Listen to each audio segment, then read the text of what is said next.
You know the Cleveland Browns are standing at a serious breaking point right now. And I'm not just talking about next season. The choices they make in this offseason, well, they could be the difference between competing for a Super Bowl and being stuck in neutral for the next decade. This is way more than just football, people. It's a high-stakes chess match for the very future of the franchise, and we are going to break down every single move. So let's just dive right in. This is the question. It's the one bouncing around the Browns front office, the locker room, and pretty much every sports bar in Cleveland. Who is the future? And look, we're not just asking who's going to be taking snaps come September. We're talking about the face of the franchise, the leader who has to carry the hopes and dreams of an entire city on their back for the next 5, maybe 10 years. Getting this right? It's everything. And that huge question, it always lands on one position: quarterback. But for Cleveland, this isn't some simple choice. It's a genuine crossroads with 3 very different paths they can take. And let me tell you, each path looks tempting, but each one is also packed with risk. Whichever one they choose is going to completely change the team's direction. So let's walk down that first path together. All right, so path number 1 is the one that's already in the building. It's all about the guy who got thrown into the fire last season, rookie quarterback Shedeur Sanders. I mean, he took over in week 11. That is a tough spot for anybody, let alone a first-year guy. So now the front office has this massive decision to make. Was what we saw a little glimpse of a future star, or was he just a Band-Aid on a bigger problem? His rookie year, honestly, it left them with a lot more questions than answers. Okay, this slide really gets to the core of what they're debating upstairs. On one hand, the pros, you've got stuff you just can't ignore.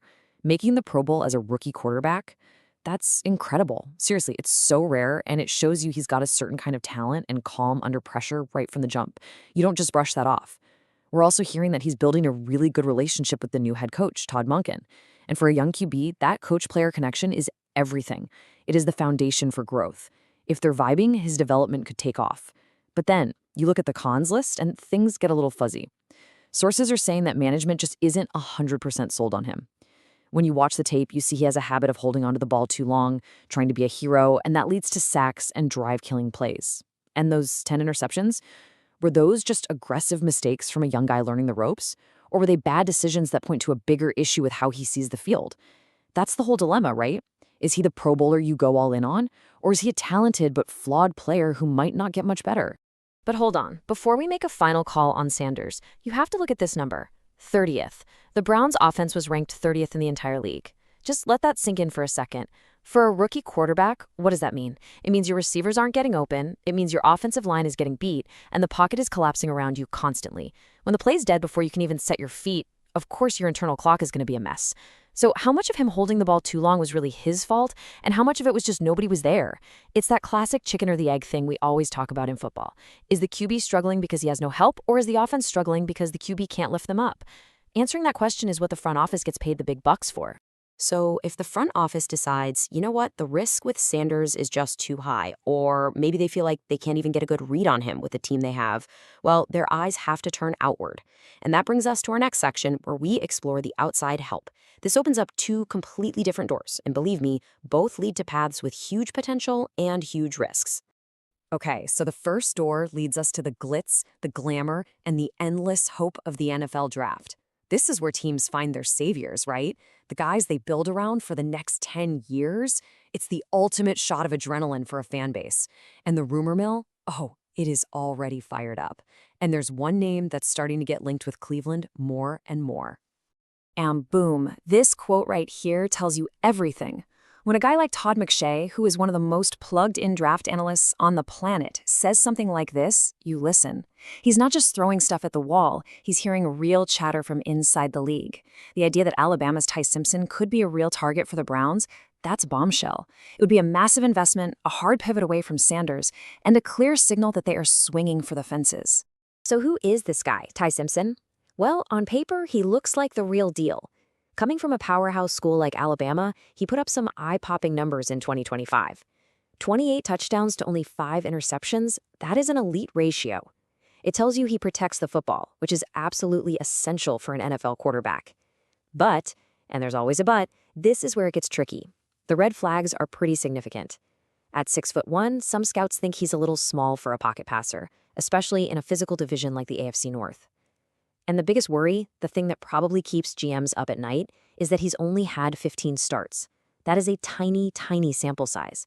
You're basically betting the future of your franchise on just over one full season of college film. He's the very definition of a boom or bust prospect. But drafting a rookie isn't their only option. There's a second door, and this one opens into the wild, high-stakes world of NFL free agency, where you can get proven talent if you're willing to take a chance. And a massive name, a former #1 overall pick with absolutely jaw-dropping talent, has just hit the market completely out of the blue: Kyler Murray. Okay, the Kyler Murray situation is one of the wildest storylines of the whole offseason. Let's be very clear about this. Teams do not just release former #1 picks who they still owe almost $37 million in guaranteed money. That's a catastrophic failure, and it tells you just how desperate the Arizona Cardinals are to move on. So this creates this incredibly weird and rare opportunity. A team like the Browns could sign a player with Heisman Trophy-winning #1 pick talent for pennies on the dollar because Arizona is stuck paying the rest of his salary. But you have to ask yourself, why is he available? The talent is off the charts. We all know that. The arm, the speed, it's all elite. But it comes with a package deal of injury history and nagging questions about his leadership and maturity. So let's put these two guys side by side, because this comparison really nails the dilemma the Browns are facing. With Ty Simpson, you are buying a lottery ticket. The risk is huge. His lack of experience is a major gamble. But the potential reward? It's a franchise quarterback with a sky-high ceiling locked into a cheap rookie contract for 4 or 5 years. That financial freedom is how you build a Super Bowl roster. It lets you go out and pay a superstar pass rusher. Then you look at Kyler Murray. He's not a lottery ticket. He's a known product. The upside is obvious. You're getting a top-tier NFL talent, probably at a bargain price. He's won games in this league. But the risks are just as obvious. The injuries, the maturity questions, they're not going anywhere. It really boils down to a fundamental question. Do you gamble on the unknown potential of the rookie, or do you bet that you can be the team to fix the known flaws of the veteran? But here's the thing that gets lost in all this quarterback talk. The QB decision is not happening in a bubble. It's so easy to get tunnel vision, but a team's success is a two-sided coin. And there are massive changes going down on the defensive side of the ball that are just as important. In fact, you know what the best friend of a new or struggling quarterback is? An elite defense. It takes all the pressure off. It means your offense doesn't have to score 30 points every single week just to have a chance. So the Browns have brought in a new defensive coordinator, Mike Rutenberg, and this guy might have the toughest job in the whole building.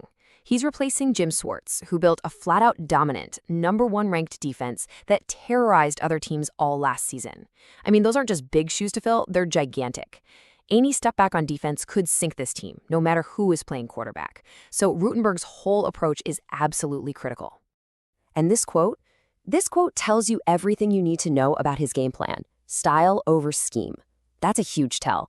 He's not coming in like some mad scientist trying to install a brand new, super complex system. No, he's sending a message to the players that the foundation they built is already there. His focus is on the culture, the attitude, and the effort. How hard, how fast, and how violent they play. It's such a smart way to win over a veteran locker room that just had a ton of success. He's basically saying, hey, I'm not here to change you guys. I'm here to unleash you. And when you look closer, his plan is actually pretty brilliant in its simplicity. Step 1, maintain the swag. That defense played with this incredible, infectious energy last year. They celebrated big plays, they fed off each other. He knows that's part of their DNA, and he wants to encourage it, not crush it. Step 2, focus on strengths. This is just plain smart coaching. Instead of making players fit his system, he's going to make his system fit his players. He's going to find out what they do best and just let them do it over and over again. And step 3, which might be the most important one, unleash the superstars. When he talks about learning Myles Garrett's superpowers, that is music to a star player's ears. It means he's going to build his entire defense around his best guys, not try to shove them into a box. That's how you get instant buy-in from your leaders. So when you put it all together, the absolutely massive, franchise-altering decision at quarterback, combined with this delicate transition to a new defensive boss, you start to see the whole picture. This isn't just another offseason for the Cleveland Browns. This is a moment that will define them. They have to weigh every single option, because the path they choose right now is going to set their course for years to come. So it all comes down to this. If you're the general manager, what do? Which button do you press?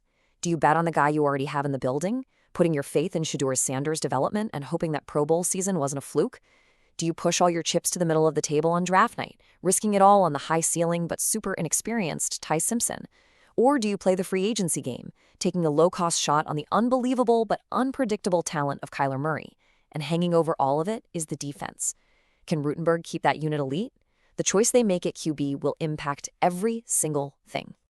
Ultimately, it all boils down to one fundamental question of philosophy. Are the Browns trying to build for tomorrow, or are they trying to win right now? Building for tomorrow means being patient, it means development, and it probably means accepting some growing pains with a young QB. Winning now means taking on bigger risks for a shot at an immediate payoff with a veteran. The path they choose is going to tell us everything about their strategy. So what do you think they should do? Which path would you take? Let us know your thoughts down in the comments. If you enjoyed this breakdown, do us a huge favor and hit that like button and subscribe to NFL Nexus for more explainers just like this one.